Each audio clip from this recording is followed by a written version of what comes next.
What's up, guys, and welcome back to Lincoln City, where we've made it through to mid-November. We're November 17th, and we're doing pretty well so far. We're sitting third, only 3 points behind Preston, who, they're doing pretty decent. But then West Brom are doing even better, sitting top of the table, having only lost one game, which incidentally we've only lost one game as well. Actually, looking at that. But they've won 10, drawn 4, lost 1, whereas we've drawn 7. So we're doing well. But to be honest, we're doing much better than I anticipated us doing at the start of the season. After the first 4 or 5 games, we were really struggling, like really struggling to do anything. We've kind of changed that around, and most of that comes down to the change of formation, which I'll get into in a bit. But we've kind of turned our season around a little bit, should we say? It was early days, so our season wasn't really begun, but we've managed to turn around from what we had at the start of the season to where we are now. And at the start of the season, I was expecting us to sort of maybe challenge for a playoff position. As it is at the moment, it looks like we might even be able to challenge for a straight promotion place. But we're still sort of sitting there in that playoff position, pretty well in that playoff position. But as you can see, we're only 4 points ahead of Derby, Wolves, and Norwich, who are all sitting down at the bottom of the playoff places, sort of fighting for that last playoff place. So we're not far away from dropping out of it either. A couple of bad results, and we could quite easily see ourselves outside of the playoff places. So it's very tight up there. But we are still very early in the season. As for the bottom of the league, as you can see, Wigan not doing too well. There's 3 teams all on 11 points down there, and then Millwall are only 2 points ahead of that. Sunderland 3 points ahead of them, so ahead of the drop. And it's interesting. Bristol should probably be doing better than they are, sitting down there with only 11 points. Sunderland, well, that's pretty much where Sunderland belong these days. So it's an interesting table, but it is still very early in the season, so it's nothing to really write home about.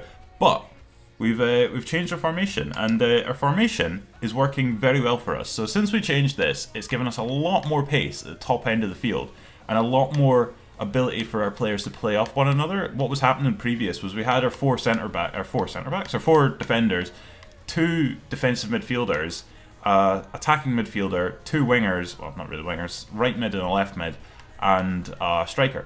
Now, what was happening was Rabbity up top was really getting isolated. He was struggling to maintain the ball, and when he did get the ball, he had no options because everybody was really deep or really wide. So he was kind of struggling to keep possession. Whereas this formation really gives us the ability to play the ball forward and always have an option open. So regardless of whoever at the top end of the field gets the ball, there should always really be another player nearby to play the ball off of, and it gives us the option of playing nice 1-2 passes, fast passing, and get ourselves in behind. Now, it isn't without its downsides. We have very little width, unless Erdley or Loyola, unless either of them get forward, we really don't have all that much in the way of width at the top end of the field. So if we are really attacking, we have a lot of players in the middle of the pitch, but nobody out wide playing crosses in. Now that's not a big issue because we don't have like tons of players who are going to be able to head the ball in the goal. So we are much more of a sort of playing team, but that it's good on counter-attacks. So we actually play really well against some of the better teams, but when we come up against the lower teams who tend to park the bus, we struggle to break them down just because of the type of players that we have. Unless we bring on this Palmer boy who does have the ability to kind of break defences down, being 6'5", we can punt the ball towards him and hope that he can do something with it. But if we just play like this, it does ultimately result in a lot of long shots if the other team's sitting deep. So it's not without its downsides, but it does seem to help us out quite a lot in counter-attack play, and just in general play when the game's pretty balanced. So it does seem to work pretty well for us. As for the rest of the team, this Javier boy's coming on nicely. I do slot him in and out of the midfield every now and then, and Zagadou come up a couple of points as well, looking very good. So we're looking good. We're looking good. We would quite like to have a few more options in the reserve, especially in the sort of wing back, like fullback roles. We just don't really have all that much in the way of options back there, especially if one of these guys gets injured we're pretty well screwed. Although the one thing is Zagadou can play left back, which is very nice. It does give us that option if we need it. But yeah, that's pretty much the team. Nothing massive changed apart from the formation. We haven't found any other free agents, which is always a good thing if you can find a quality free agent. Somebody who, like that Unsane Blight we've got up top, he came on a free, and as you can see, he's absolutely killing it. So yeah, doing very well so far in the season. But as for the rest of the cups, I think we actually got knocked out of the I think it was the League Cup.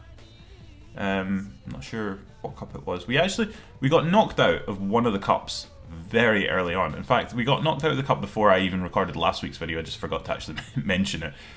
But we got knocked out of, I think it was it must have been the Carabao Cup. So we got knocked out of the League Cup in like the first week, the first round, effectively.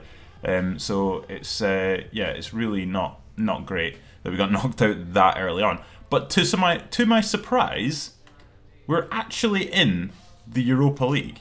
So as you can see, we're sitting bottom of our group in the Europa League. We're in with Guilhermes. If I don't know how that's pronounced, it's probably completely butchered. But anyway, Inter and Lechia Gdansk from, I believe, Poland.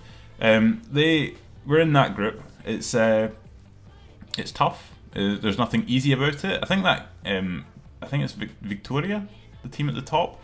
They're sitting top. They're Portuguese, I believe.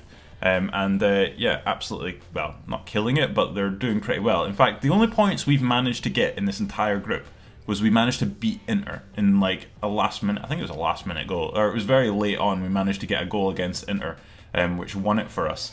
But we basically, I think we've managed to score, how many goals have we scored? 2. We've scored 2 goals and conceded 7. So as you can see, I think both of our goals, in fact, have come against Inter.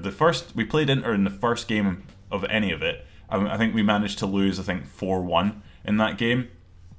And then we managed to lose to Victoria and Lechia Gdansk as well. And then ultimately managed to keep a clean sheet against Inter and score a goal, which gave us our 3 and only points of this campaign. But I was actually surprised to even be in the Europa League, and I've come to the conclusion the only reason we're in the Europa League is because we played against Man City in the final of the FA Cup, I think it was last season we played.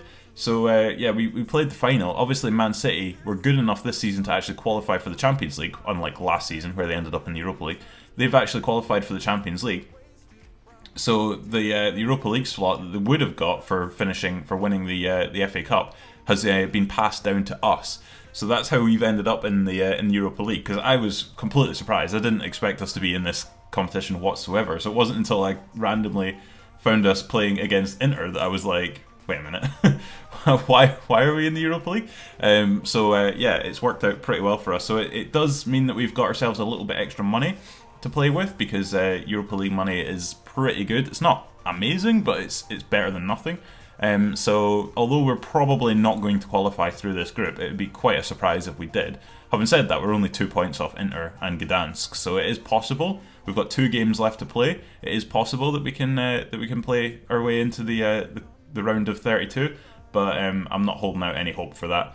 But it does give us a bit extra money to play with. So in January, hopefully, we might actually be able to buy somebody, which would be nice, because the summer transfer window was an absolute joke. So we're doing okay. I think I've said okay so many times in this video, but we're doing okay. So that's pretty much going to wrap it up for this week. If you enjoyed this video, then give it a thumbs up and subscribe as well if you're new around here. That'd be absolutely amazing.